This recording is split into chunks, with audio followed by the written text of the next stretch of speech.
Chairman's report. The first general comment there was what I was hoping to dwell on, whether you can ask me anything else there.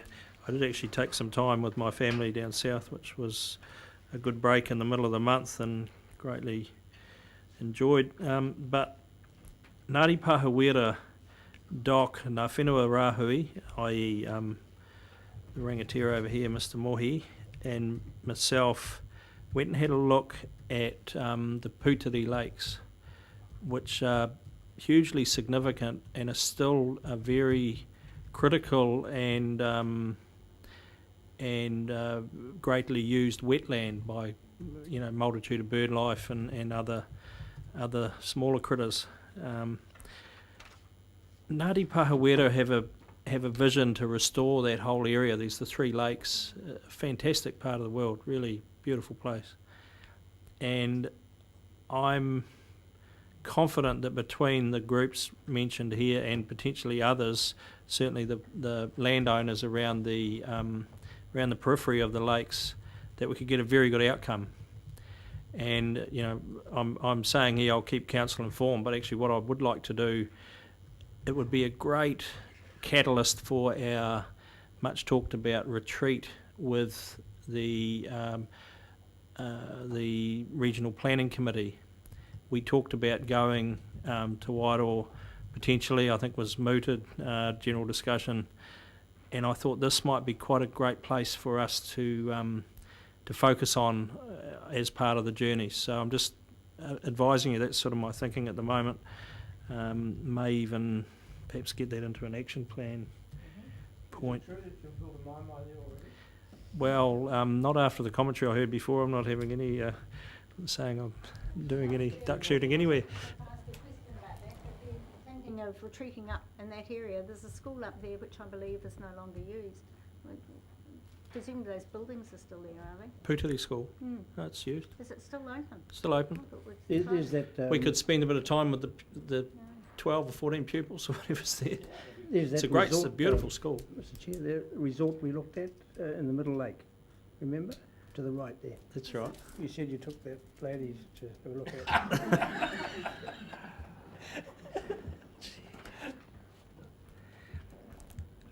it. Any questions?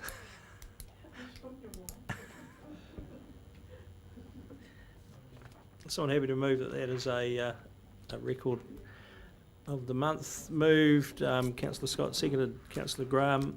All those in favour, please say aye. Contrary, no. Carried. Right, general business. We had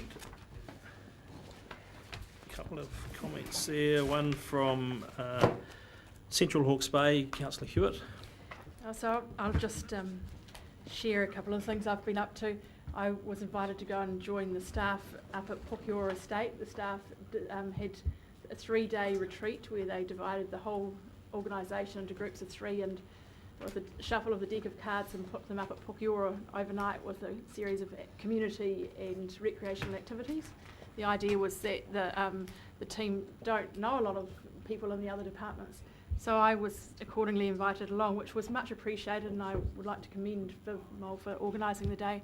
One of the things I did with some of the staff was went abseiling, so there was a general sentiment about what a shame I didn't bring some of my colleagues to be thrown off the cliff as well. So it was really it was a really wonderful opportunity to get to know a few of the people who are working for us within this organisation.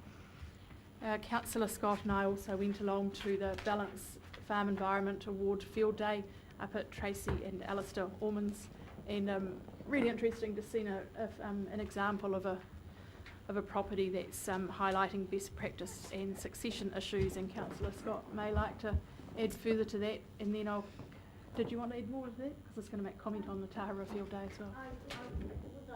Mr. Chairman, this is a very steep hill country farm, which is sort of like a W, and it rises to a height of 500 metres above sea level, with a number of gullies and things in it, and by use of modern technology they have been able to concentrate their production, and often it's raised with us around, well, why aren't we looking at lucerne? Now, they've looked at a balance of lucerne, rape,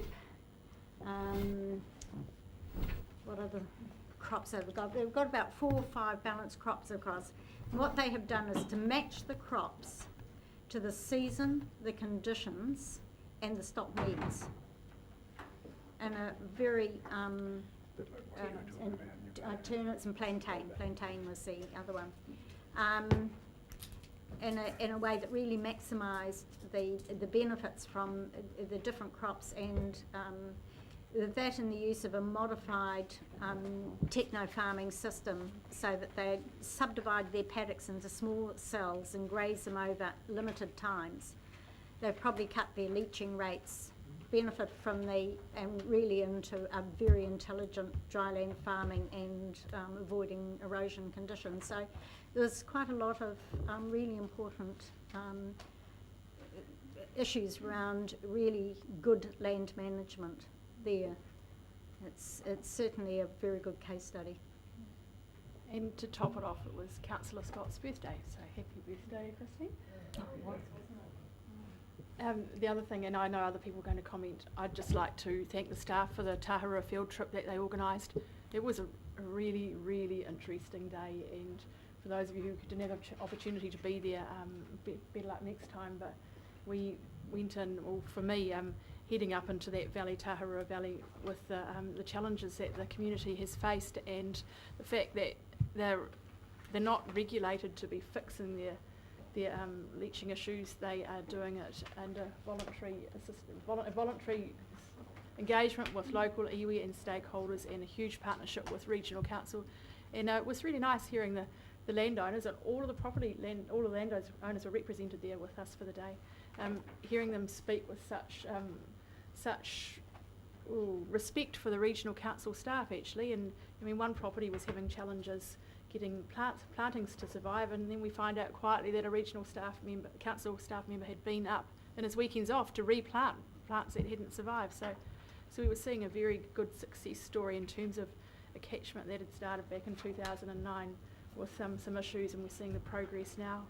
And of interest, we went into Paranui Station, which was pretty cool.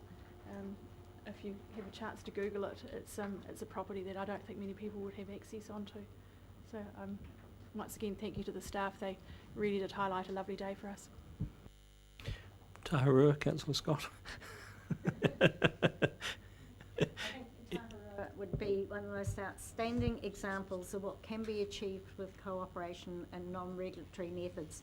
If we had gone down the path straight away into plan change, it was proposed all those years back, we would never be where we are now. And it just was the commitment we've had from staff, from the stakeholders, the landowners there, and they're passionate, absolutely passionate about returning this to a really good, the planting. There was a photo up during the State of the Environment report, and it's stunning. And the water quality at the waterfall, at the rapids, I know it really was, it looked great, didn't it? It was a very attractive area, great place to go camping. Could I just add that, you know, what amazed me, I guess, was the work that's been done up there by regional council team, Brendan and the science team and all the land management team that worked there very closely with the farmers. But also, what was interesting was the results of the testing of the water, how those are actually improving. But that this will take time, and it was that sort of reality check for me that, you know, you can make these changes now, but it might be 5, 6, 7, 8 years before we actually see those benefits. That was pretty, you know, good for me. It's a great day, all right. Right, video attendance.